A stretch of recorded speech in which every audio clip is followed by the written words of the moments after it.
To speedearning.in and speedearning.com। हम trading strategy की बातें कर रहे हैं स्टॉक मार्केट और कमोडिटी के लिए। मेनली आज स्टॉक मार्केट की बात करें। स्टॉक मार्केट की ट्रेडिंग में सेक्टर का बड़ा इंपॉर्टेंट रोल है।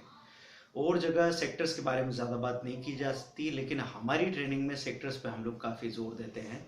इंट्राडे के लिए सेक्टर्स को देखना बहुत ज़रूरी है, क्योंकि 3000 स्टॉक्स में से जब आप चुनने जाते हैं कि आज कौन सा सेक्टर खरीदा, कौन सा स्टॉक खरीदा जाए, तो सेक्टर के देखने से उसमें हमको काफ़ी क्लैरिटी मिल जाती है।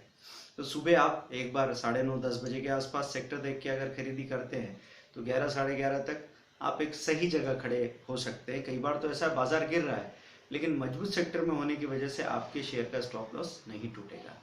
ऐसे ही 1:30 से 2 बजे के बीच में सेक्टर फिर से देखा, एक नई पोजीशन बनाई, क्योंकि सुबह जो सेक्टर्स थे वो शाम तक वैसे ही खड़े रहेंगे, जरूरी नहीं है।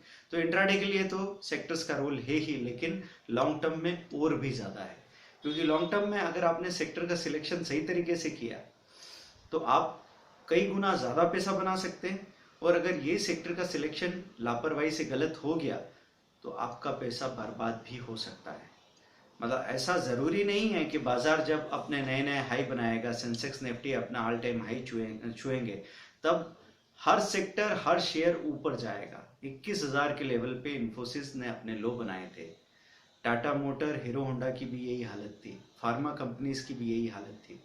और जब बाजार 21,000 से घट के 17,000 आ गया था, उस वक्त ये चीजें अपने लो से थोड़ा ऊपर जा चुकी थी, वो पैसा दे रही थी।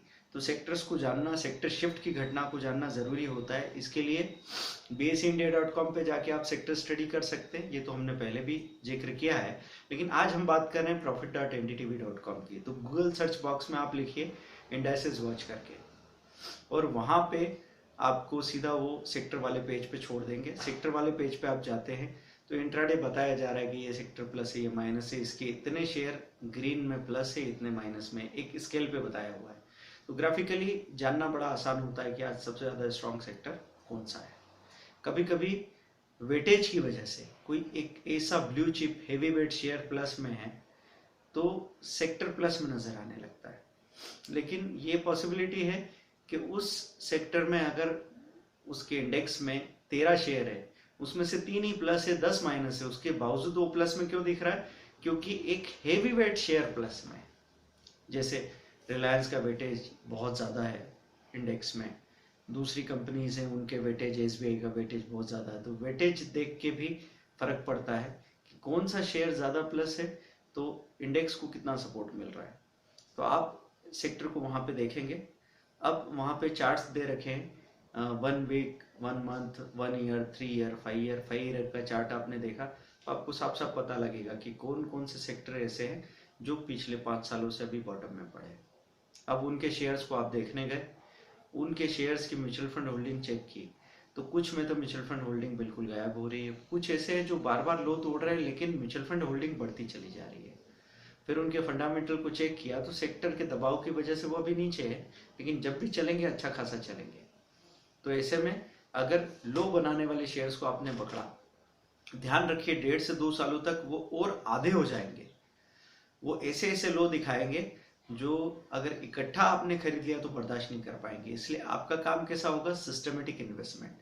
1.5-2 साल तक तो आपकी बाइंग ही चलती रहेगी, और फिर एक बार आपका ब्रेक इवन पॉइंट आ जाएगा कि आपने कोई चीज खरीदना शुरू की, 300 रुपए की चीज को 100 रुपए में लेना शुरू किया। जब बॉटम में 100 से वो 40 तक चला गया, तो 100, 80, 70, 60, 40 वहां तक आप खरीद रहे हैं।